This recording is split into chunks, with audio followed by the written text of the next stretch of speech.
প্রতিদিন আমরা একটা করে হজ আর একটা করে ওমরা করতে পারি। প্রতিদিন একটা করে হজ একটা করে ওমরা করা সম্ভব। বলতে পারেন ভাই কিভাবে? এই হাদিসটা শুনে আল্লাহর নবী মুহাম্মদ সাল্লাল্লাহু আলাইহি ওয়াসাল্লাম বলেছেন, আমি এবার সবগুলো বলতে গেলে অনেক সময় যাবে, খুব সংক্ষিপ্ত করে বলছি।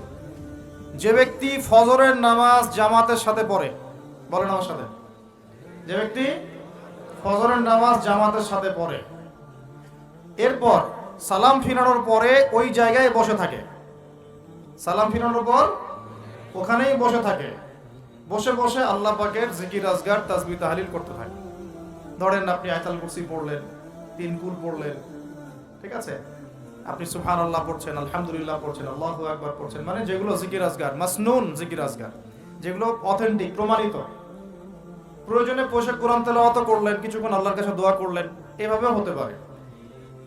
এভাবে করার পর সূর্য উঠে গেল। ধরেন জামাত আপনাদের এখানে কয়টায় হয়? হ্যাঁ, 5:50 বা 55 এরকম না? সূর্যোদয় তো হচ্ছে এখন প্রায় 6:30 কি 40-এর দিকে।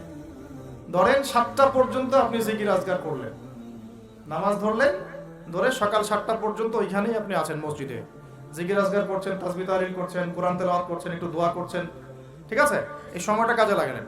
সূর্য উঠে গেল, ওঠার পরে আপনি মাত্র 2 রাকাত নামাজ পড়লেন, এই নামাজটাকে বলে ইশরাকের নামাজ। কিসের নামাজ? ইশরাক। এবার আপনি চলে গেলেন, মসজিদ থেকে বের হলেন, নবী সাল্লাল্লাহু আলাইহি ওয়াসাল্লাম বলছেন এই ব্যক্তির আমলনামায় একটা কবুল হজ একটা কবুল ওমরার নেকি দেয়া হবে। এইগুলো পাওয়া যাবে? একটা হজ করা চারটাখানি কথা? সবার তো তৌফিকও হয় না, হয়? অনেকের টাকা আছে হজ করতে পারে না, আছে না?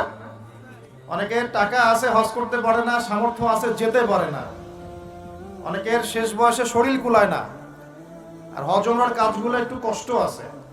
এগুলো বৃদ্ধ বয়সে যারা যান তাদেরকে বেগ পেতে হয়, ইমানের জোরে তারা করেন, কিন্তু শারীরিক কষ্ট আছে।